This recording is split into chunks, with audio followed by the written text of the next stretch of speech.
So we came to the hospital, they ran the test, and I mean, they was swift, man. We gotta get you into surgery.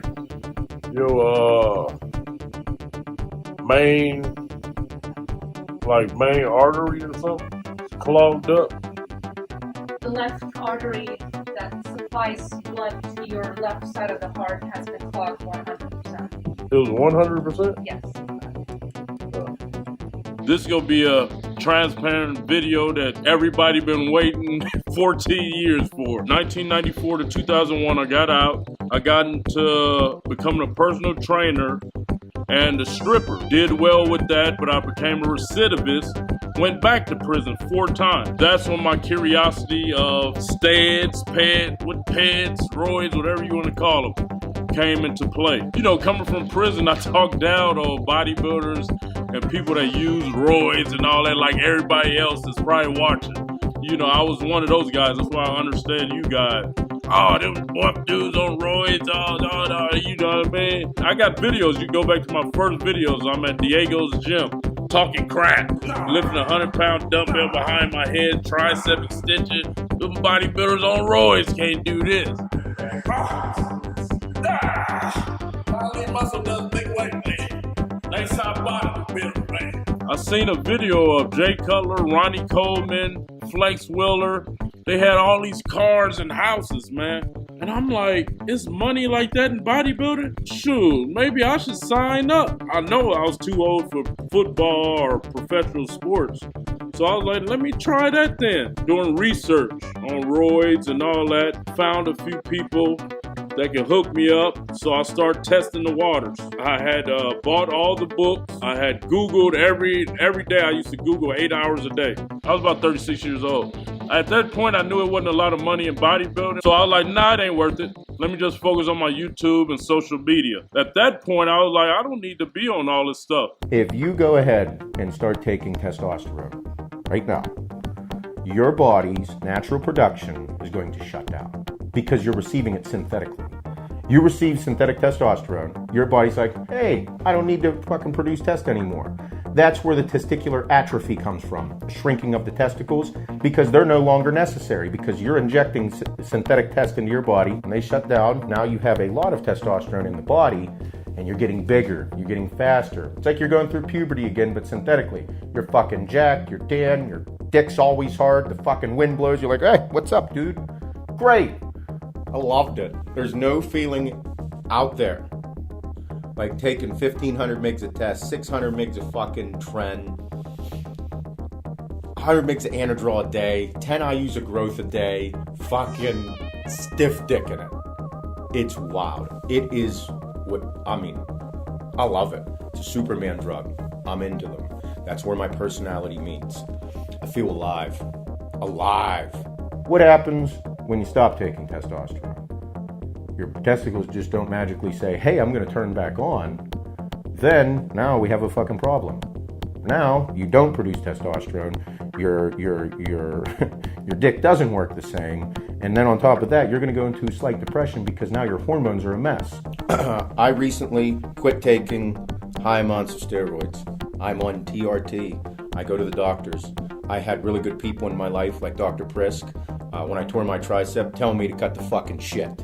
The past year and a half has been mentally brutal on me because it's going through changes of identity.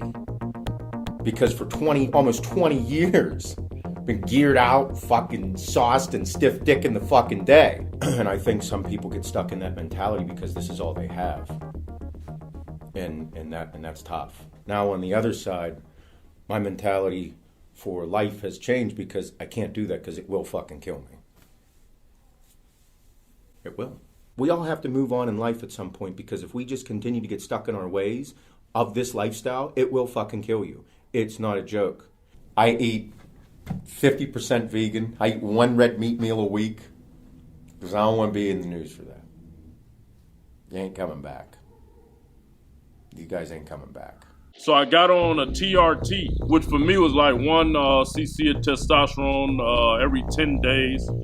And so I was able to sustain with that. 2016, I decided I wanted to have kids. So I went to an IVF clinic, did all the tests, saw that my sperm was 0. For me, I thought I was always taking a minimal amount of pads or whatever, steads, whatever you want to call it, juice. So evidently not, it shut my sperm down completely. I didn't use no steroids for about 1.5 years, because once she got pregnant, I was like, it's time to blast off. So my girl got pregnant in 2018, I want to say. I was a pessimist with the doctors, conspiracy theorists with the hospitals and all that stuff. So I was like, oh, they just want my money. I'm looking healthy and they jealous. They trying to find something wrong with me, you know. They was always telling the truth. I would ignore it. And so when we did the IVF, I did the physical, same thing. Blood pressure high, not abnormally high, but high. 150 over 90 or 80, something like that. And I would say that, oh, y'all don't have a big enough arm thing to put on me. Doctors even told me at times my cholesterol was high. I had warning. I always knew there was an issue. You a bodybuilder, if you've been on juice 3, 4, 5 years, boy, and because I'm telling you, I took pride in saying I took the less stuff possible. Anybody on that juice, bro? You better go get checked out, bro. If you ain't been in this situation, all you doing is speculating. I'm firsthand in this situation where I thought I was doing everything. I was cycled off. I get off the 3 months. That's why everybody would be, he got small, because I get off. Then I get back big. Then thought I was doing it right. Evidently, I wasn't. And I know y'all ain't, because you want to win a show. So you ain't going to never get off. And guess what? Your system is effed off. My advice would be stay fit. Just get your diet on point, high repetition, stay fit, man. There's no money in that stuff and you're risking your life. We have a distinction in the English language that runs really deep between things that you are and things that you have. Accomplishments you have done, as opposed to the person you are, the man that you became. Cali Muscle was in prison for 11 years. He's told this story again and again and again. I don't know if he's adding up all the different jail sentences for a grand total of 11 years, or if it was a single 11-year stint. Some of the details I'm not clear on. And as he tells the story, he exercised rigorously the whole time he was in prison. He built up this physical and mental discipline that, from his perspective, has benefited him for the rest of his life. What if he'd had a different kind of notion of the man he wanted to be when he got out of prison? What if he'd had 11 years in prison in which he was instead training himself to be a writer? He thinks that lifting weights, that doing push-ups, that exercise made him into the man he is. He looks in the mirror and he thinks, this is who I really am. Is it?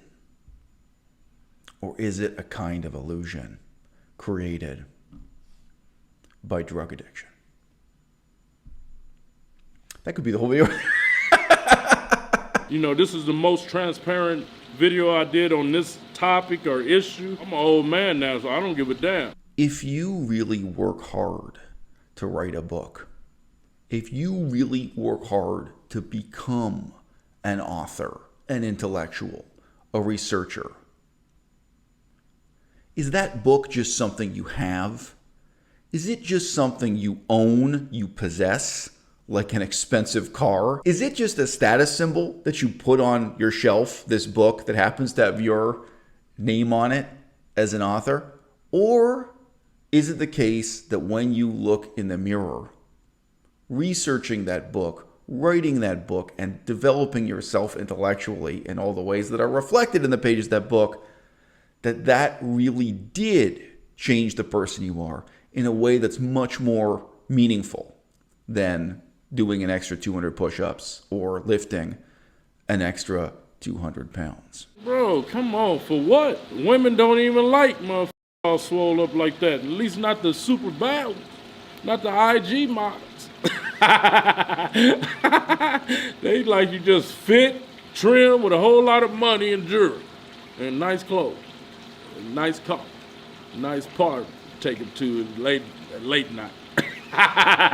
This part of the video is interesting because he's trying to put you on game. He's trying to let you know, if you're a younger man out there making these sacrifices to have these enormous muscles, that women don't even want you for your enormous muscles. That all that these women care about is that you have money, that you have an expensive car, that you have jewelry, or that you take them to an expensive nightclub. He's reaching out to the audience here and saying, look, you assume that these women are going to want you for your body, but actually they're just going to want you for your possessions. Let's be blunt. They're going to want you for what you can do for them, what you can buy for them, what you can give them. But there's a whole other paradigm here. Imagine if Cali Muscle instead had spent 11 years in a prison cell, developing himself as an author, developing the life of the mind instead of the life of the body. He'd be in a position to say to his audience now, look, there are women out there in this world, and they don't want you for your money, and they don't want you for your car. They don't care what car you drive. They don't care if you're flat broke. They'll support you. And they don't care about your muscles, and they don't care about your body, and they don't care if you gain 50 pounds or you lose 50 pounds. There are actually women in this world who are going to connect with you and have a meaningful relationship with you that can last for the rest of your life because they read your book, because they read your articles, because they appreciate you intellectually for who you are and for the life of the mind that you can live together. Believe it or not, I get people writing me email asking for advice on this stuff. And I think those people who are asking me for advice, on some level, they already know and they already fear what I'm going to tell them. There's a reason why they're writing to me and not to 1,000 health, diet, exercise gurus on the internet who will be happy to get the same email and tell them what they want to hear. These people who write to me, they remind me in a really weird way of the students I had in China when I was a university professor for just 1 year, teaching English in a university in China. The hardest thing in the world to do was to go up to these students and take away their cellular phone. They had no concept of the life of the mind. Doesn't mean they were dumb. Some of them were smart. Some of them were sharp. Some of them were intelligent in some inherent sense. They had no idea even of how to sit and pay attention and listen to a lecture. And they had no concept of how to stand up in class and speak themselves and contribute. They were at that level of intellectual disability. And we all know in the 21st century, they're the majority. There are people who spend their whole lives with their heads down over a cell phone. And the only time they look up is to look in the mirror and say, who am I? They look in the mirror, they look at the reaction they're getting, whether it's on Instagram, via a dating app like Tinder, and they're not thinking about the extent to which, if they really developed their minds, if they really grew intellectually, they would see a different person in the mirror. There's something else, not that they would have, not that they would own, not that they would have accomplished, not that they would have merely done. There's another person, and there's a better person that they can be.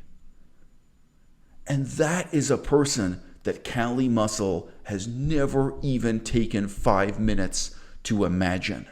Because he grew up playing sports, and he grew up watching action movies where there's a guy with this kind of body in a ripped shirt saving a damsel in distress. We all grew up with the same stuff. I grew up watching those movies too. We grow up with no idea of what it means to be an intellectual. And whether we're locked into a prison cell for 11 years or we're locked into a university campus, we go into that isolation. We go into that opportunity without any clear concept of how to develop ourselves, because we live in this culture where we're not given any positive example of what it is to lead the life of the mind.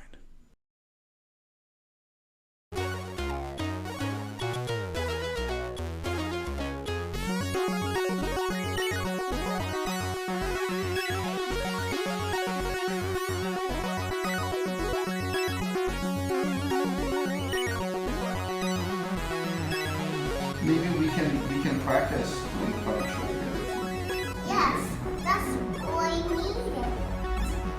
I need it all.